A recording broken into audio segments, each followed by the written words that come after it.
And just like that, the Miami Dolphins have done it. They've beaten the New England Patriots 22-12, completely eliminating the Patriots from the playoffs, which is always a good thing for the Dolphins. They established a run game. The defense played well. A lot of things to talk about from this game.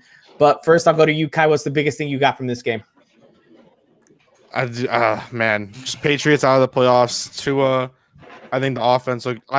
We gave some ups to Chan Gailey last week, the week before. I think again, you have to give him some praise. You know, when you're putting people down, you also have to give them the praise when it's deserved. And Chan, I think, called a great game. I think the players executed really well. There's obviously some penalties that we aren't gonna, we're gonna want back. Some of those, ineligible player downfield.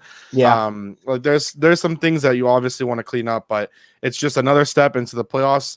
Again, with help, you only need 2.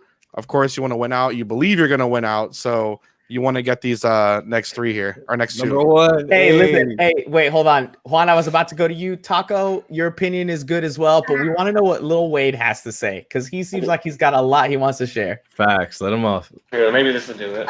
Oh, there it is. He's saying, look, the Dolphins won. Look. Hey. I think that's what he's saying at the end of the day. Oh, no. At the end of the day. I argue that I can't take it from Alex at this point, but when I've been doing this for I'm 36, I say at the end of the day a lot, man. Well, Wade's going to start saying it too. We just saw him say it there. At the end of the day, he'll start saying it. Juan, what you think, man? There's a lot of good things to talk about for sure. Off the top, feels good to definitely kick the Patriots out of the playoffs. Definitely feels like there's a changing of the guard with the AFC East in general this week with the Bills winning yesterday, and then we knocking off the Patriots this week or today. And then also just just more confirmation that Tua's our guy. Tua's a gamer. You put him out there with some trash men and some janitors, and he'll go and get you that W, man. And it feels great to be able to say that finally for Miami. I tweeted it out, and I'm not afraid to be petty about it. But the last rookie quarterback that the Patriots faced scored a big old zilcho on them. We said it in pregame. For nothing. With him having his full weapons, this was a team that had a depleted receiving core. We lost one of our starting offensive linemen, 2 running backs that everybody would have been ready to give up on, and they still found a way to win. Sorry, Lewis, this is your show. You can take it from here. No, that's man. As long as you mentioned that this show is brought to you by PrizePicks.com. Use the promo code 5. Exactly. And you'll be able to pick 2, 3, or 4 players would pick the over under on their fantasy points. And everybody who picked the over on Savon Ahmed just won. Yeah. Big. 2 or 2 though, right? Because those are 2 rushing touchdowns, so that's 6 points instead of 4. Very true. So I don't know what his final line was, but big time win for the Miami Dolphins, eliminating the New England Patriots from playoff contention officially. No questions about it. Also, I want to talk about this later, so Kai, I'm going to ask you to just pull up Tankathon. We'll have that a little bit later, but I just want it ready for when it's time. Oh, I already got it ready. Don't worry about it. Okay, good. Good. All right. Taco, wait, I wanted to ask Taco, who do you want to see next week starting running back? Because I know you're a big I know you like Ahmed for fantasy purposes, right? But you got to pick one. Ahmed has been good. I had Gaskin. I picked up Ahmed. He filled in for me. What does it matter? That's what I'm saying. The thing to me, separate from the running back, and you guys are talking about Chan Gailey and all that. I think for me, Tua it's crazy with how many guys are hurt, how comfortable he looks running the offense. Oh yeah. With all of the rollouts and just it's like he's doing what he's always done. Yep. So. I keep going back to the weapons, but forget that for a second. He looks so comfortable, and he makes the right decisions. Yeah, I said it in pregame, and I was like, I wanted to see somebody get 100 yards.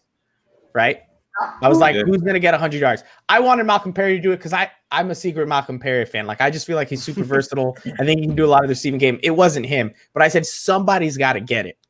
We almost had 2 guys do it. Yeah, we did. But let me ask you guys, because I not for nothing, but I don't think, not to belittle the offensive line, but I don't think they were blocking that much better than they have previously. I feel like it was more so our running backs having an extra pep in their step. Hey, listen, that first I keep talking too much. I let other people talk, but I'm gonna say that. No, it's first fine. I just wanted to, let me just real quick. Welcome, Alfredo. Thank you for keeping your promise and coming into the post game show. that first play that Dieter was in, I don't know if you guys saw, and maybe it was just the play design because it was to the right. But that very first play where Dieter was in, he was 4 yards into the backfield. He got bullied all the way back there. I was like, he got better from there, but that was a little. This is the New England funeral postgame show, right?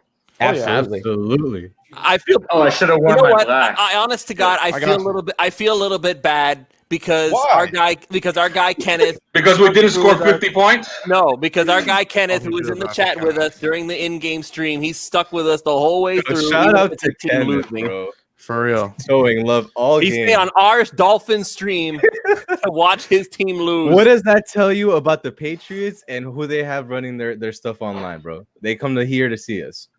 That's crazy. He's about to own a Dolphins jersey. That's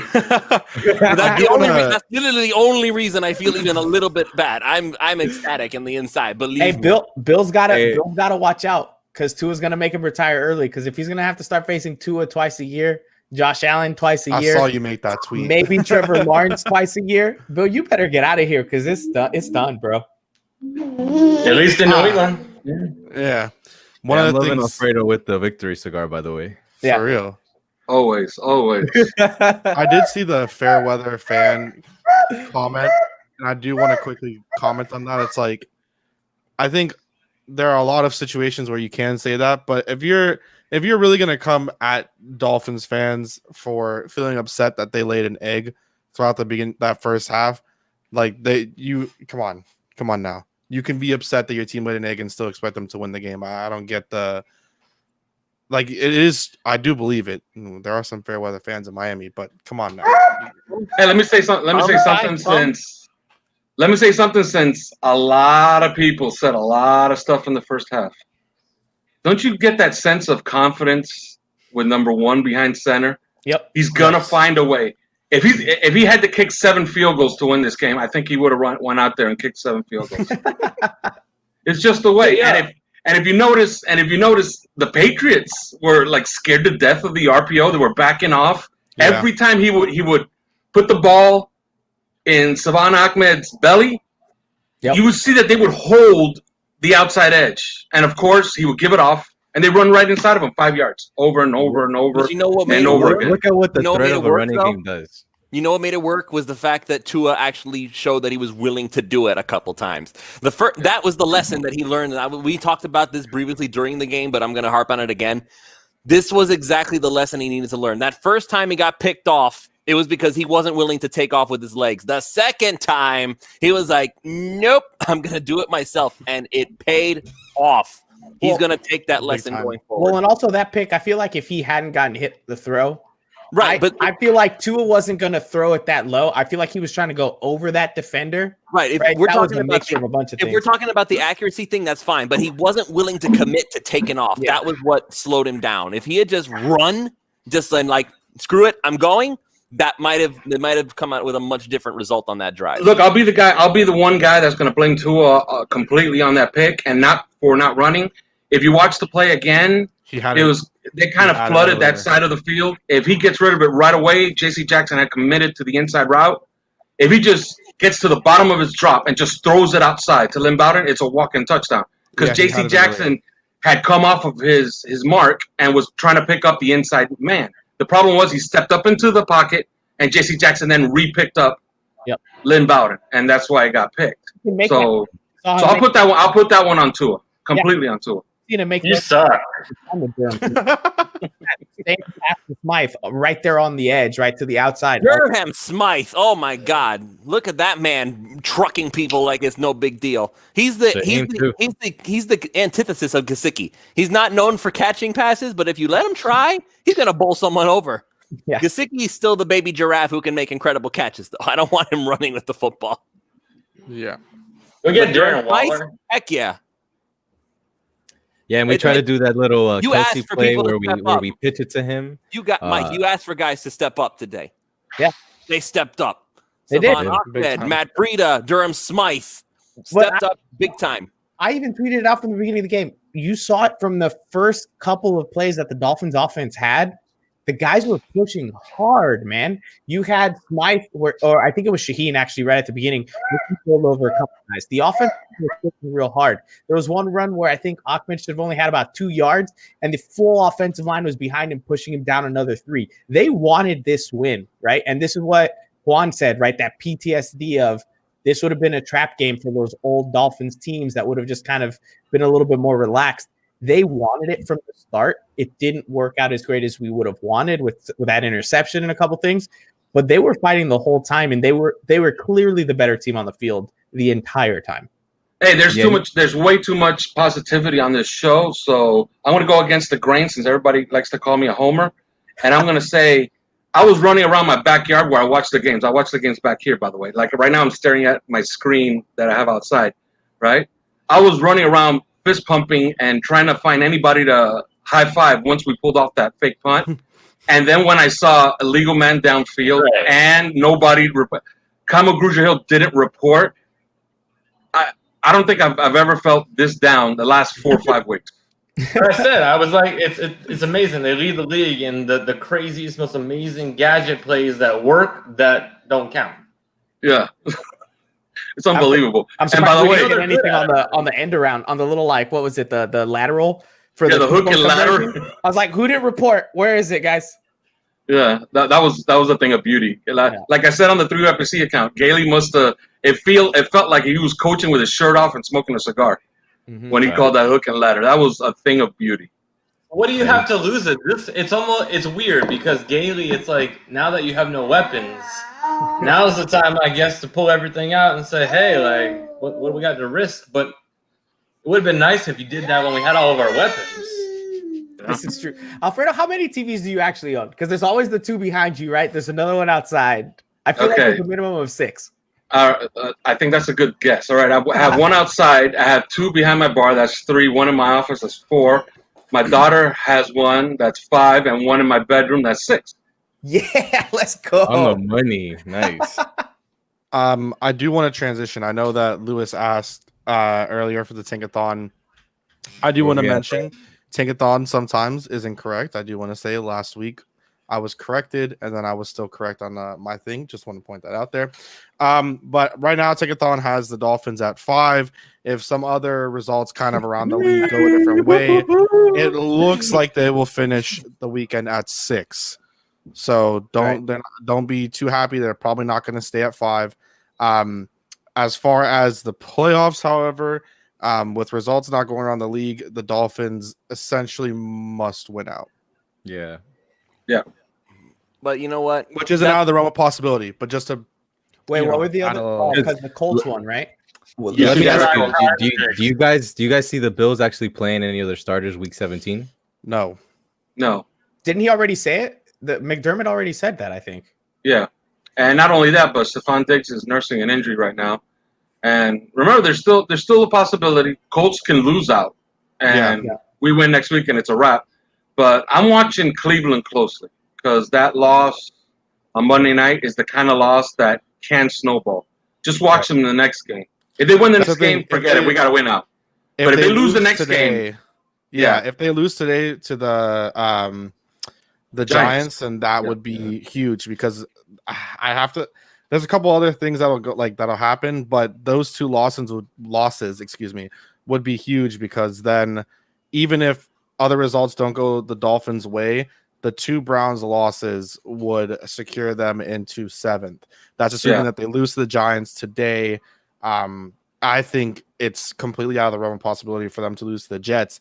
And then week 17, you're hoping that the Steelers are still fighting for 1 and not resting their starters against the Browns in that. So then at this point, it's win out or get unbelievable. Win out, not likely.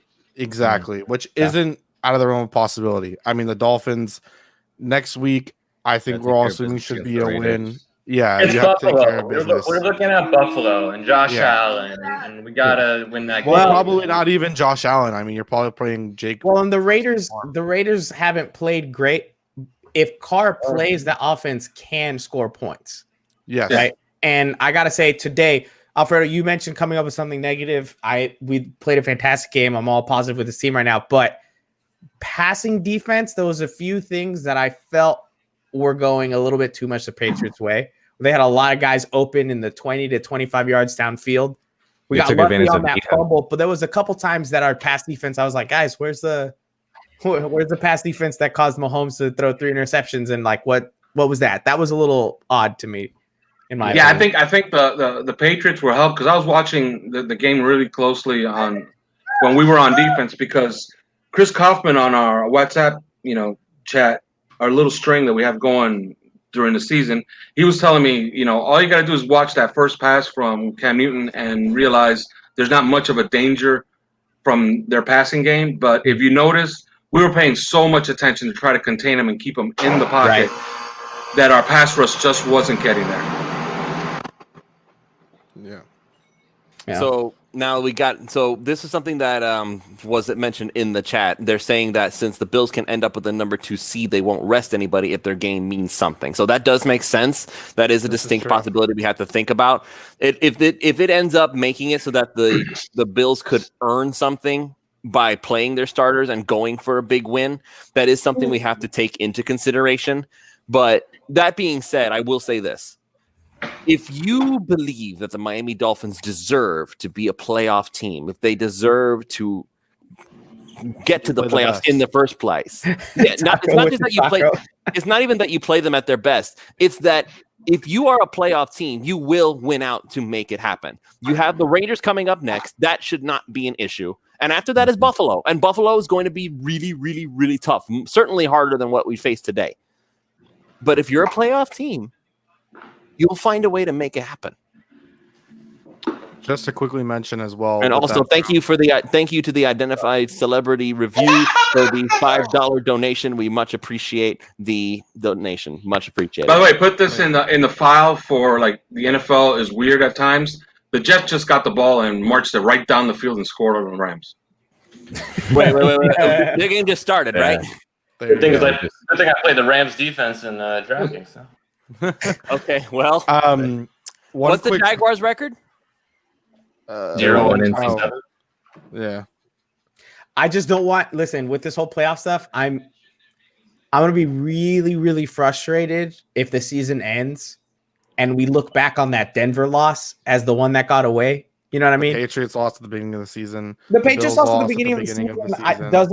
That one doesn't bother me as much just because of the circumstances we talked about. Right? Seahawks lost. The Seahawks lost too, but that Denver, that was one that we really shouldn't have. That one really slipped away. If they have that next week, is their clinching? They win next week and they clinch. One of the things to quickly mention here, if this does happen, the Dolphins do beat the Bills and Raiders, which I think a lot of us still think is completely possible.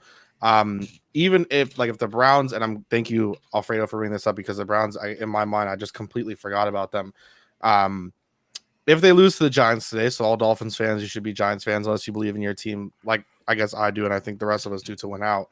If they lose to the Giants today and the Steelers also are playing, again, that comment mentioned, Steelers, Bills fighting for the number 2 spot, which I guess matters, but also doesn't matter that much since they don't have a bye. They'll be playing Wild Card Weekend with the new NFL rules.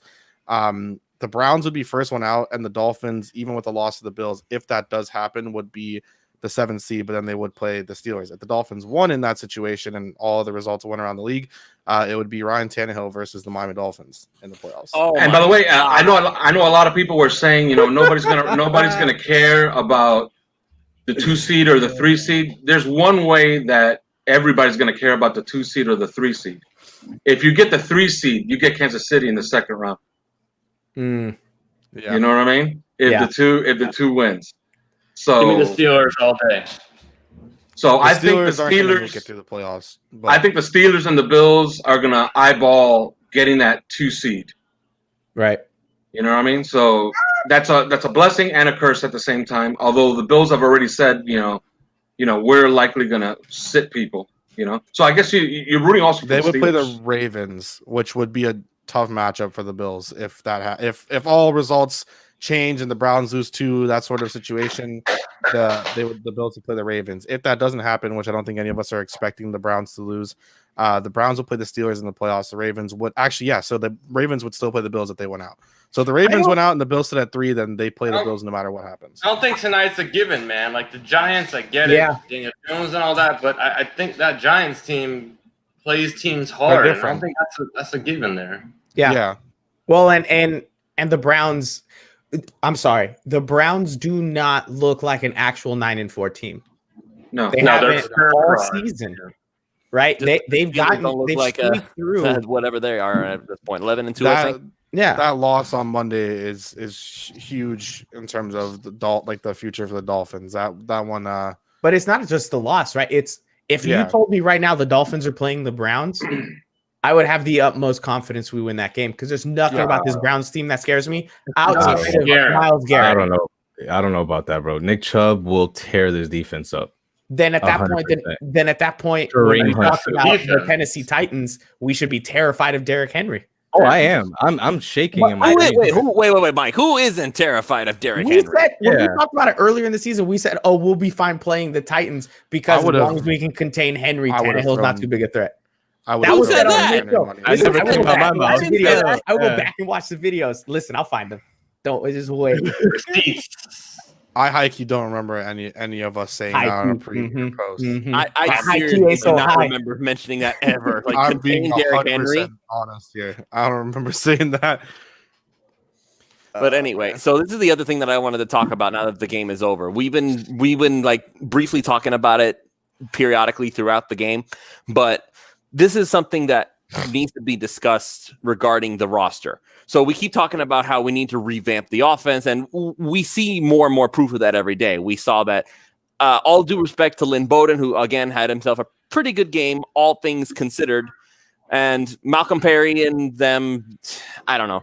It's just one of those situations where you need to realize and figure out what it is you actually have. So let's look at this roster from a perspective of just trying to take the emotions out of it. You have right now Devontae Parker, essentially Preston Williams coming back from injury, which he will. He's not like they're going to cut him right off the bat. Preston Williams, Jakeem Grant, who, again, they will let him compete. They're not just going to cut him right off the bat. You have Albert Wilson coming back, who his 1 year, $3 million deal was carried over into 2021. You have Lynn Bowden, Malcolm Perry, and after that, you can kind of do some fringe stuff with like Isaiah Ford and Mac Hollins in them. But we keep talking about, oh, we want to keep this guy, but we still want to add more pieces. So there's only so many pieces you can have at one point. And on running back, that one's a lot easier to move on from. We don't need Savon Ahmed. Again, all credit to his 100-yard rushing game, was awesome, and I hope your family gets David's better. Bring up Allen Hurns too on wide receiver. Hearns, that's true. Yeah. Allen Hurns is there. I keep forgetting Allen Hurns because Allen Hurns is like not even in my mind. Here. Brian Flores just said that for Gesicki, Parker, Jakeem Grant, and Flowers, excuse me, sorry. He said they really all went down to the wire. So I guess it really was not smoke and mirrors for any of them, or he could be lying. Who knows what it is? It's the NFL. But he probably put them all as questionable because that's what Belichick did. Belichick put 40 people as limited participants from Tuesday, and Flores was like, "Yeah, I'm doing the same thing." They're laughing. They're talking to each other, laughing about it. You know. Hey, what does it say? What does it say about Brian Flores that last year they come down here, embarrass us on our home field, 43-0, and then he gives them their worst loss of the year and essentially ended their season because, made them go the long way home, and they went one and done. And then this year, Belichick rolls out a run-centric offense and wins 21-11. And then then I almost call him Bill Flores. Brian Flores rolls out a run-centric offense and shoves it right back down his throat, 22-12, with 246 yards rushing. I'm shocked that it worked. I'm shocked that it was able to do that. Yeah, about that running game, Alfredo, who do you give the most credit to there, right? Is it offensive line stepping up, the running backs playing better, or the fact that New England was pretty depleted from a linebacker standpoint? It's a little bit of everything, but if I had to give some credit, I thought Savon Ahmed was making great decisions today. Okay. Like, he was finding cutback lanes for 15, 20 yards, even on the 31-yarder. That play was completely designed to go the other way. And they blocked it that way. And he just said, you know what? There's nobody on the backside. Let me give this cut he made the cut, 31 yards. Yeah. So, a lot of credit to Savon Ahmed. He was great. And I thought Matt Breida was really, really good in this game also. You called it before the game, and every time he ran with the ball, other than maybe like 2 or 3, I kept being like, man, you get those hands off your ankles and you're gone, dude. Yeah. He's right there every time. Just to get back to Yeah, and that's what we. No, Juan, it's okay because it feeds into it. All you're doing is just feeding the conversation because that's more talking about who is it that we actually want to keep. Savon Ahmed, Matt Breida. I assume we want to keep those guys now. We're on a high with them. We can move on from Gaskin, maybe. We can try to move on from Patrick Laird because again, the impression is that Miami's going to sign one veteran, bring in a draft pick. We're going to sign a wide receiver free agent maybe and draft a free agent and draft a new free wide receiver in the first round even. So at some point, something has to give. So who are you dumping and finding somebody who actually has a different skill set? Because I believe that the wide receiver core doesn't need a revamp. I think that it's missing pieces that I feel like Albert Wilson would have actually filled in that gap in the skill set. Now that he opted out, though, we were missing that extra speed, that extra little bit of agility that is not present in this core right now. He was going to be the missing piece. When he opted out, it became a lot more difficult. I think they mine free agency and the draft and load up these positions, and then they have a full camp with a lot of competition, and then you can have a situation where you get to the end of camp and you're like, you know what, we really like 5 of these running backs, but we're only going to keep 4. And then money's going to probably, be a deciding factor, and they'll trade one because some of these guys have trade value. So you're going to see the guy that's going to get traded is going to be the guy that has the trade value. On the wide receiver group, like who's going to have trade value? Maybe Lynn Bowden is the one that has trade value. Maybe Albert Wilson for a late picks. He looks great. And Williams, if they get Preston Williams is the one that really makes sense. Devontae Parker, I don't think are they going to trade him because they've already had offers before. They've never taken them. They had a hard offer from the Eagles. The rumor is that it was somewhere around a 3rd round pick. They said no. They had another offer from the New Orleans Saints last year, and they said no again. And then they signed him to this long-term deal, which makes him less attractive. So he's worth keeping over trading. You know what I mean? Because unless you could get a 2nd round pick, but I don't think they'll get that. So Louis, just so you're understanding my point of view, I would want to keep for next year wide receiver room, DVP, Preston, I guess Lynn Bowden Jr. after that, and then really for me, because I know you're really like harping on Jakeem, I would probably have either Jakeem and Mac Hollins fight for wide receiver 6. And let me say another thing. Sorry to interrupt you, Juan. No, go ahead. Another thing. I saw training camp. I was at every single practice of training camp. I was, to be honest with you, I was completely shocked when they started rolling out Malcolm Perry as a slot receiver. He basically played like a running back. Yep. In training camp. So, he was essentially like a 3rd down back. Okay. And it's not like there haven't been opportunities for him to run because we've been down running backs for weeks. Yeah.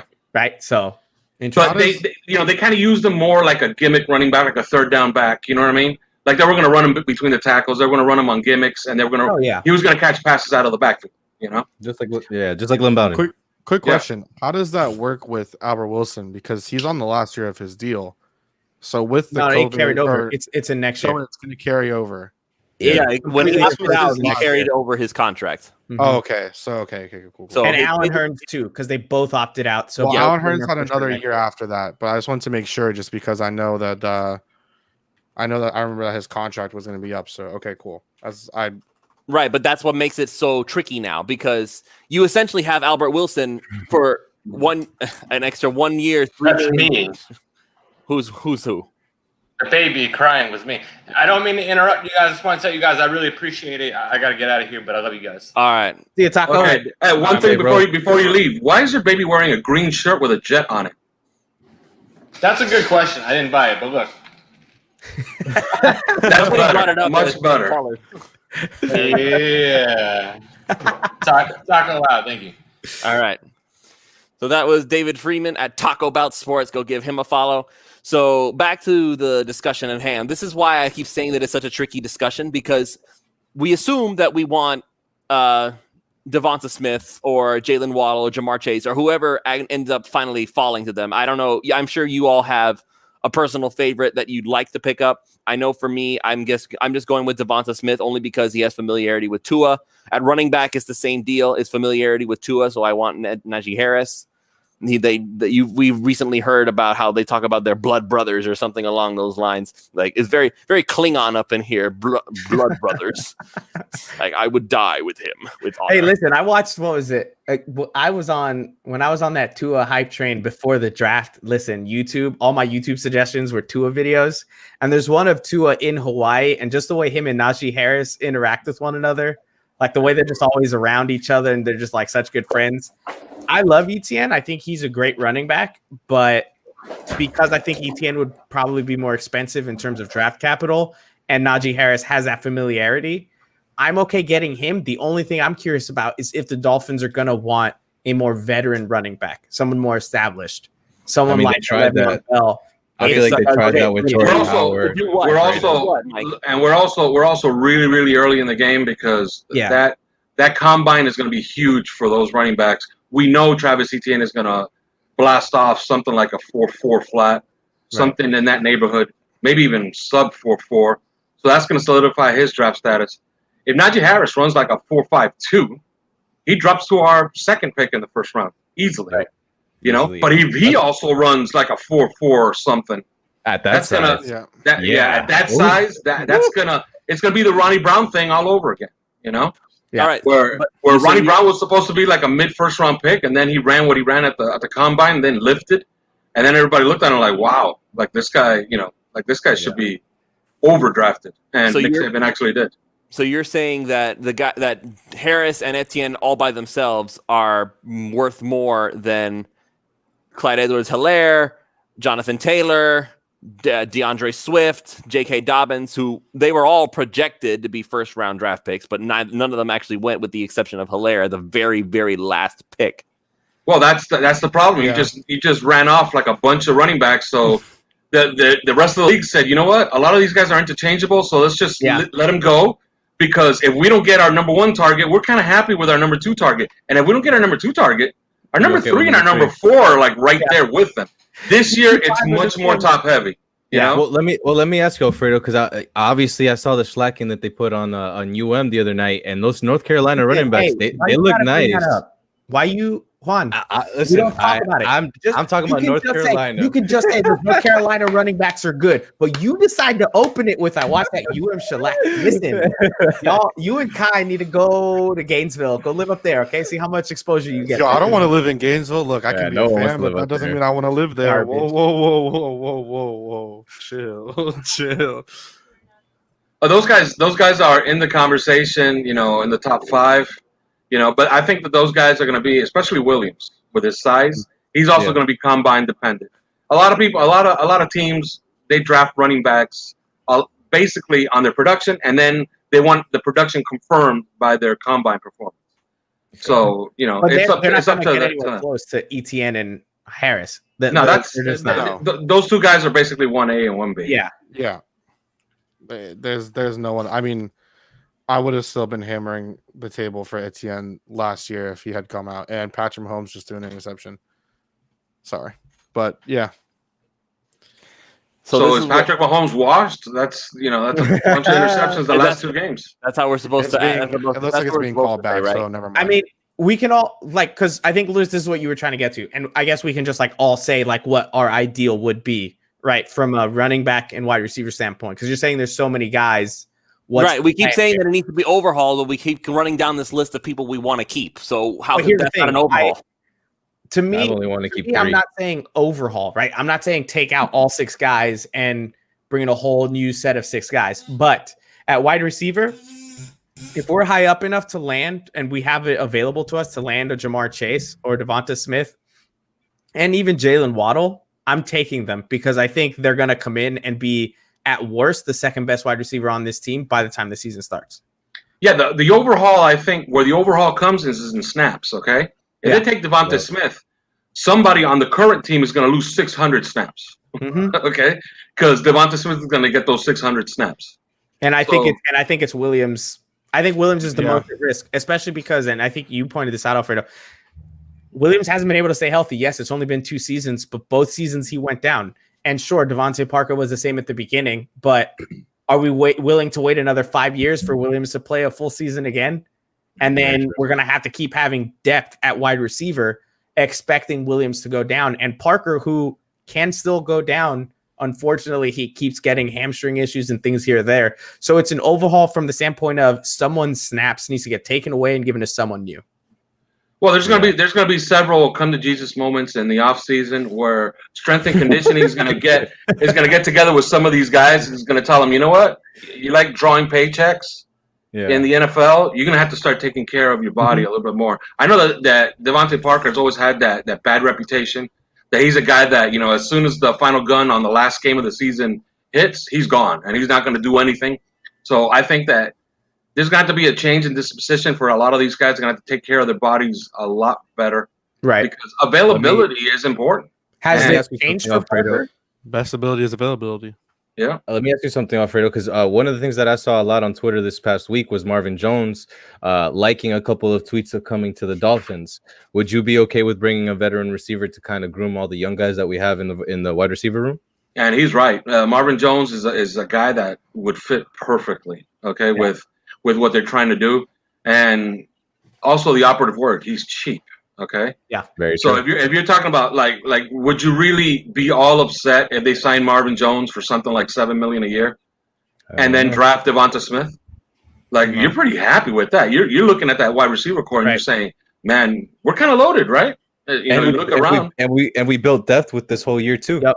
Yeah. And at that point, the wide receivers who are standing on the edge, right, of being out would be probably Bowden, Jakeem Grant, and Mac Hollins, and then that comes down to what do you value more? You keep Albert Wilson. That's the problem of it. The one throwing a monkey wrench into the works is Albert Wilson and Allen Hurns. Yeah.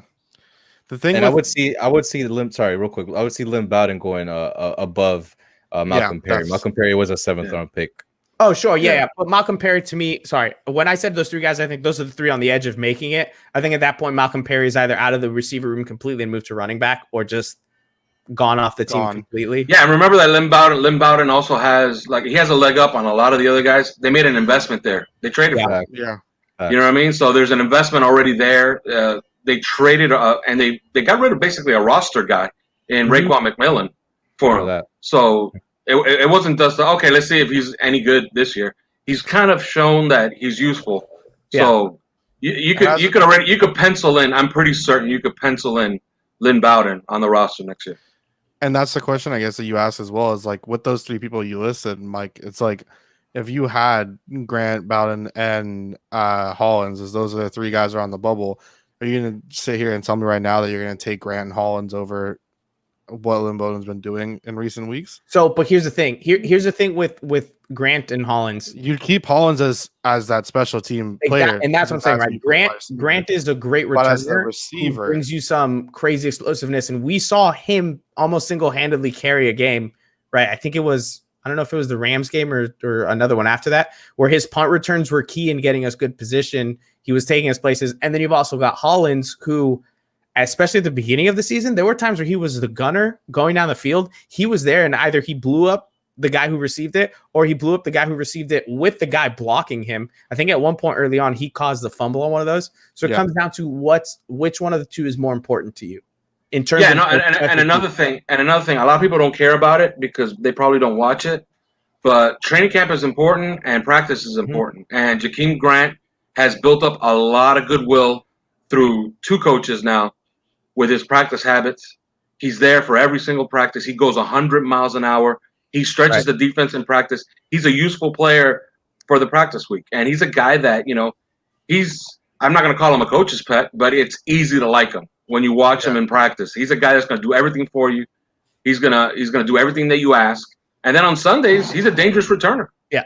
And if Grant brings down the deep pass in the last game, right, that he dropped, and he has a slightly different angle on the Tua throw against Denver, and that one was also an open touchdown, I don't think we're talking about Grant in this scenario at all. I mean, he's been dropping passes in general though for a while. Like obviously, he's dropped passes at his rookie season. Yeah, these ones are obviously most recent memory, and then now when you start thinking about again, like it's Do you go at the end of the day? Oh my God! At the end of the day, when we think about it, right? Like we're all sitting here, and we're thinking about like it's the Bama receiver. Which one of the Bama receivers are you going to go after in the draft? And then from there, like you go on from there.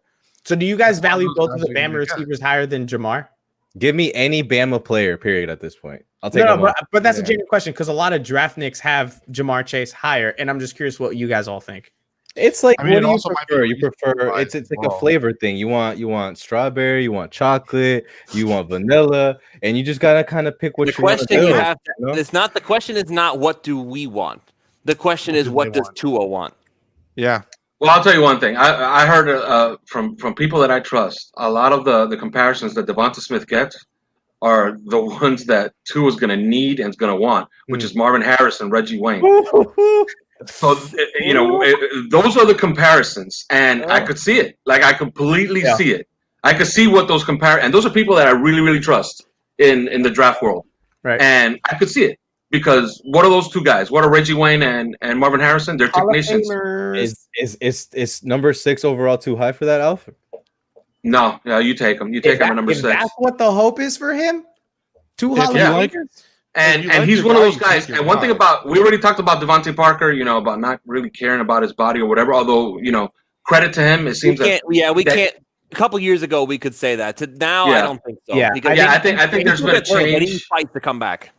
Yeah, there's been a change there, and I think it has to do a lot with this coaching staff, right? But you saw what they were talking about Devonta Smith in this weekend when they were talking about his routines before the games and after practices. This guy gets to games 2 hours before the rest of the team, and then says, "All right, set up the jugs machine, and I want to catch 100 balls over my right shoulder and 100 balls over my left shoulder." And then he's not happy until he catches the 100 balls, and that's before a game. Okay, you can't teach that drive, man. You can't teach that drive to want to be great. Yeah, he's a guy who's obsessed with his craft, and. Some guys look at the NFL as a destination. Hey, I'm going to get my $2 or $3 million, call it a career, and I'm happy. I got my dollars. Other guys look at it and say, you know what? I love this sport. I'm going to probably make the Hall of Fame is what I want to do when I get to the NFL. And I don't care about $3 million. I care about $100 million as a wide receiver. So, but Allen Robinson does the same thing that you were expecting out of Devontae Parker. It's the same thing that we were talking about all year when he was the one saying he's not happy. Like. It's the same thing. It's going to be this. In that case, you're saying go out and sign Juju or go out and do something like that. Not a lot of people are saying that. It's like, Juju. I'll take Juju. How about it? No, that's bad Juju right there. But that makes more sense to go out and try to sign Juju than it does to go out and sign Allen Robinson. Like going out and signing Allen Robinson right now just makes absolutely no sense. How much is Juju going to cost us though? Juju's going to. How much is he really valued at right now though? That's the other thing that you got to think about. But he's going to leave the Steelers because he's going to want a certain amount of money that they're going to look around and be like, right now. Well, they're going to be like, well, we got Claypool, we got Washington, we got because the Steelers always do this. I don't know what it is about that freaking team always finding some great wide receivers. And then when the guy is here 4 and 5 and they got to pay him, they're like, oh, we've got this new guy in the wings who's just as good as anyone else we've had, right? You had, what was it, Wallace to Brown or was it Wallace to Sanders? Wallace to Sanders, Sanders to Brown, and then Martavis Bryant was in there. Juju, Martavis Bryant was in there, and then Prison came in, and then you got Juju to Chase Claypool. So I mean, they're beasts. They're beasts, man. They're beasts. Although I would argue that they made 2 big mistakes. First of all, on Mike Wallace, he was basically a deep threat, right? Yeah. Okay, on Antonio Brown, the guy was the best receiver in football, and for whatever reason, that went south. That has to be on the coaches and on the quarterback. And the rumor is that Ben Roethlisberger and Antonio Brown just never saw eye to eye. But the one real mistake that they made was Emmanuel Sanders. Look at his production since he left Pittsburgh. He was a really good receiver. And Sanders wasn't outspoken either. Became better when he left. Yes, Sanders wasn't a big outspoken guy either who was going to cause problems or anything. If you tell me you want to get rid of AB because of some of the friction and you value Ben more, okay. But Sanders was never going to cause that. He was a great guy, always all about the team. You saw him do everything for, what was it, San Francisco, Denver. It sucked to have seen him gone. He would have been really good with Ben. Mm-hmm. All right, so we're going to go ahead and get this thing wrapped up. Are any final thoughts before we call it a show and get ready for what's coming up, which is next week, the Las Vegas Raiders and the potential of the Hawaii Bowl. We're in prime time. That's great. All right, I'm gonna ask Kai one last time because I keep asking him. It might be a jinx because I keep asking what we have to root for, right? But well, right now, I think we got something else to root for right now. Jets are up 10-0. How do we keep Trevor Lawrence away from them? Because the Jaguars are right there. One more. They are. 3 seconds. Hold on. All right, let's make it simple. Let's make it simple. Jags lose out. Jets win today. What happens? All right, I got you. Didn't the Jags get a tie? No, they're 1-12. No, Cincinnati got a tie Jaguars. in Philadelphia. Jaguars lose out. Jets win today. No, it stays the same. It stays the same? Because the Jets didn't win a conference game and the Jaguars won a conference But game. it's fine because the Jets get to play the Browns. And because everything else has gone topsy-turvy, they'll beat the Browns. Then the Jaguars will lose out. That'll help us get into the playoffs, help keep If Lawrence the out of Rams the lose AFC. today, everything that they have done throughout the season and kind of the come up since that Dolphins loss of their offense and their defense kind of getting things going, none of that matters if they lose to the Jets. Oh no, so many commentators have been talking None so of much it smack matters. about the Rams, talking about they're legit, they're a Super Bowl contender. Why? What No, makes it's gonna them a Super be Bowl the contender? Chiefs in Green Bay. Because It's gonna be the Chiefs in Green Bay. They're in love with the head coach. Yeah. They're in love with McVay. They've been in love with McVay for years. And then when a good defensive coordinator gets their hands on him, McVay kind of meh. Stop me where you've heard this before. The Jets keep running zero blitz on the Rams and keep sacking Jared Goff. I wonder who tape they We saw. know that game's gonna end on a freaking Hail Mary on another zero blitz. Stupid. Hey, right now, what are we playing? The Steelers? If the Steelers stay 2 and we stay 7, Yeah, that's a juicy matchup. I like that matchup. I take that first round matchup all day. over anything That's else. one And thing. then next round, That's ironic considering that was the matchup we had back in 2016. 16, and then Right, we but got the destroyed. Steelers just aren't like this. Is the thing that was getting so annoying, and it's because they do it because it's it was an undefeated team, and because they're doing great, and it's all this stats because stats come out of the freaking woodwork when teams start doing good. It's like this is the first player to go to the bathroom, come back, and throw 3 touchdowns. Like some stupid stats that they put out. Oh my god. The Steelers team just isn't as good as their record portrays them to be. I mean, if they get matched up against, like, let's say Titans aren't going to fall to 7, but let's say that happens, or the Colts or the Ravens, like they're gonna, well, maybe not the Ravens because that always Lamar just turns can't different. pass But more like than 15 yards downfield. yeah, but like it's gonna be a good matchup for whatever team gets them because they're just not going to be like Jackson eager strength of schedule. Oh, so there you go. Maybe there you go. What are the playoffs reseeding? Oh, so yeah, like actually, if we beat Pittsburgh round 1, right? They're 2, we're 7. Do we then play Kansas City or would we play 3-6? Yeah, we go to Kansas City. Rematch. We can take them. We were this close in before. Kansas City.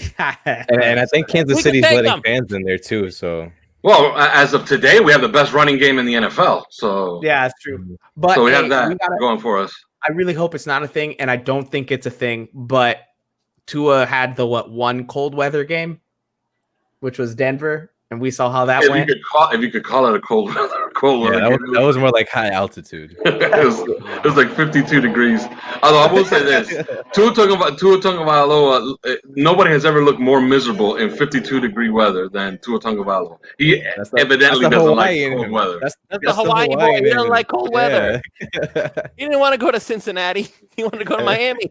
Yeah, and one thing you got to remember about Lewis, you were talking about the 2016 Steeler team. I just remembered that 2016 Steeler team probably had the best receiver in football in Antonio Brown, and all the other weapons, and the best running back in football in Le'Veon Bell. Is he still the best receiver, Alfredo? What right now? Antonio Brown. Okay, just checking. Thank you. He had a good game in Tampa this today. Oh, well, it's against the Atlanta Falcons, who were up 24. Yeah, and they were winning. The Falcons again, man. I was rooting for the Falcons too. I needed that draft pick to jump up. Has there ever been a team that after a Super Bowl is so cursed as the Atlanta Falcons? By the way, as Atlanta in general. Like, hold on. Listen, we got to call out those Bills teams. What was it, like 4 or 5 Super Bowls, and they couldn't win one? But they still won. That's they worse. Still made it though. They still made it.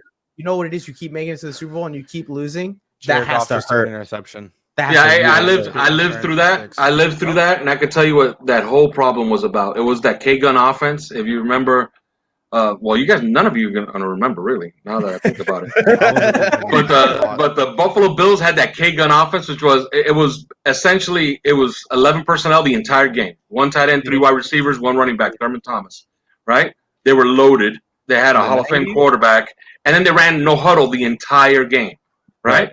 So the Dolphins' brilliant plan, while they had a team that was competing with them, because remember, they went to the Super Bowl twice as a wild card. You know who won the division those 2 years, right? That they were a wild card? Miami. You know who Buffalo beat in Miami in an AFC championship game during that 4 Super Bowl run? Miami. Okay? So they just kept beating Miami in the important games, right? Miami's whole plan for that 4-year run was, okay, we're just gonna play nickel against them. Kyle Kuzma. And then we're gonna do it with Louis Oliver guarding Andre Reed in the slot. Oh, that doesn't sound good. I know Andre Reed was baller.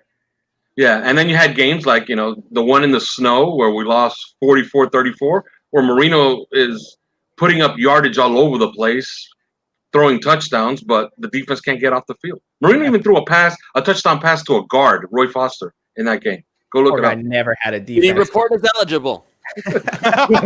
Yes. Wait, hold on. I'm going to ask this just because it came up in the comments.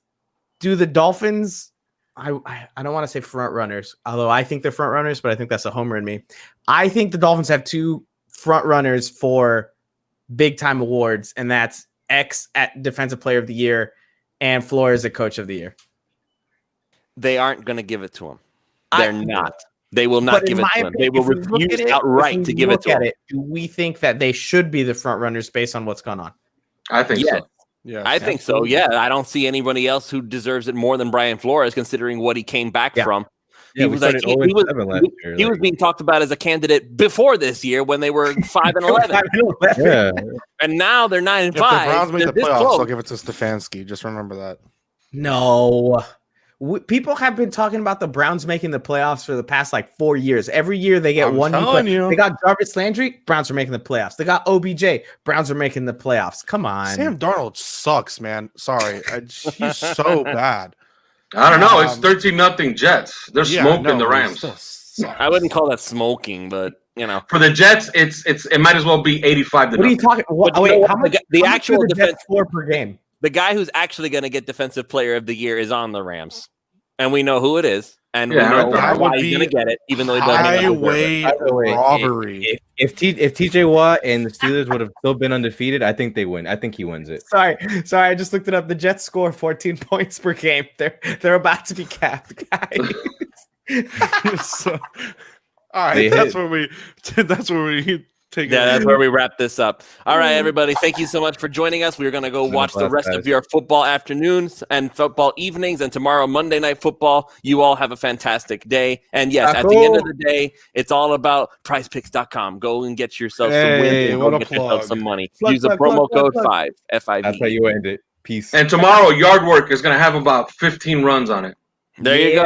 Thiago with Yard Work. So watch some. And on Wednesday. Yard on Wednesday. Wednesday, extra yard at 7. Yep, we got a lot. We got a lot this week. We got a lot coming. Oh, okay. Do we have to promote Clutch Corner Tuesday at 8? Is that what that was? Clutch Corner, come check it out. We might have Harden by then, but let's see. Just in time for guys. He turned it off and his camera died. That was him noping on out of here. Hey, now that Solomon Kinley might be injured, might be out for next week. If the Heat can trade for Harden by Wednesday, he could play left guard on Saturday for Miami. I think he could pull too. I honestly think he's about the same size as Michael Dieter right now, so I'd do it. I'm all in. I'm all in for that. All right, everybody. You have a great day.